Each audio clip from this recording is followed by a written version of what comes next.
30 મુસાફરો ભરેલી બસ ખાડામાં ખાબકી।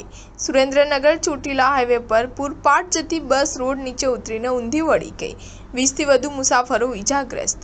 રાજ્યમાં રોજબરોજ અકસ્માતમાં લોકો જીવ ગુમાવી રહ્યા છે, ત્યારે વધુ એક અકસ્માતની ઘટના સુરેન્દ્રનગરથી સામે આવી છે।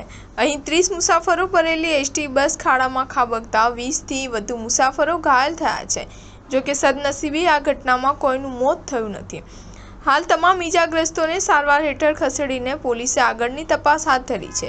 આ સમાચાર અંગે મળતી માહિતી મુજબ સુરેન્દ્રનગર ચોટીલા હાઈવે પર સોમાસર ગામના પાટિયા પાસે રાજકોટ સુરેન્દ્રનગર રૂટની એસટી બસ ચાલકે સ્ટીયરિંગ પરનો કાબુ ગુમાવતા બસ રોડથી નીચે ખાડામાં ખાબકીને ઊંધી વળી ગઈ હતી। આ બસમાં 30 જેટલા મુસાફરો સવાર હતા, જેમાંથી અંદાજે 20થી વધુ મુસાફરો ઈજાગ્રસ્ત થયા હતા।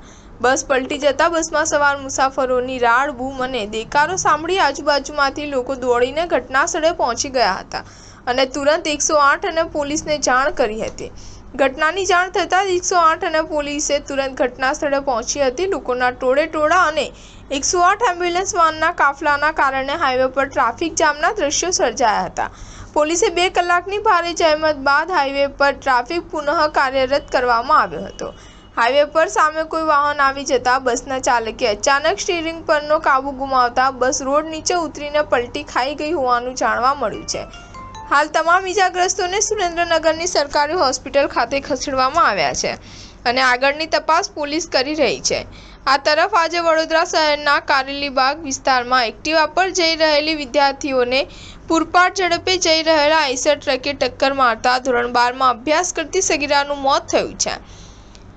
4 રસ્તા પરની અકસ્માતની સમગ્ર ઘટના સીસીટીવીમાં કેદ થઈ હતી। આ ઘટનામાં ટર્ન લઈ રહેલી એક્ટિવા ચાલક વિદ્યાર્થીનીને પાછળથી આવતી ટ્રકના ચાલકે હડફેટે લીધી હતી, જેમાં એક વિદ્યાર્થીની પર ટ્રકનું ટાયર ફરી વળતા હાથ અને નાકમાંથી લોહી વહેવા લાગ્યું હતું। સગીરાને સારવાર મળે તે પહેલા જ તેનું મોત થયું હતું।